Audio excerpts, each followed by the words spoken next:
Hi, it's me Ashla Bros, managing director of ISM training college. അപ്പൊ ഇന്ന് ഞാൻ നിങ്ങളുടെ മുമ്പിലേക്കായിട്ട് വെക്കുന്നത് ഒരു പക്ഷിയെ കുറിച്ചിട്ടാണ്. ഏതാണ് പക്ഷി എന്നറിയോ? ഈഗിൾ. ലോകത്തിൽ നിരവധി പക്ഷികളുണ്ട്, എന്നാൽ എല്ലാ പക്ഷികളെയും പോലെയല്ല ഈഗിൾ. അത് താഴ്ന്നും പറക്കും, ഏറ്റവും ഉയരത്തിലും പറക്കും. ഒരു പക്ഷിയും ഒറ്റയ്ക്കിരുന്ന് തന്റെ ചിറകുകൾ കൊത്തിപ്പറിക്കില്ല, അതും ആരും ചെന്നെത്താത്ത പാറക്കെട്ടുകൾക്കിടയിൽ നിന്ന്. സ്വന്തം ചിറകുകൾ കൊത്തിപ്പറിക്കുന്ന ഈഗിളിനറിയാം, ഇപ്പോൾ ഞാൻ കുറച്ച് വേദന സഹിച്ചാലും നാളെ ഞാൻ ഉയരങ്ങളിലേക്ക് തന്നെ പറക്കും. നമ്മുടെ ഓരോരുത്തരുടെ ജീവിതവും ഇതുപോലെ തന്നെ. നമ്മൾ ഓരോരുത്തരും പല പ്രതിസന്ധികളിലൂടെയും കടന്നു പോകുന്നവരാണ്.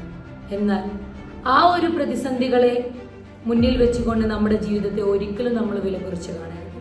ഇപ്പോൾ ഈഗിൾ ഉയർച്ചയിലേക്ക് പറക്കുന്നത് പോലെ നിങ്ങളുടെ നാളുകൾ ഉയർച്ചയുള്ള നാളുകളാണ്.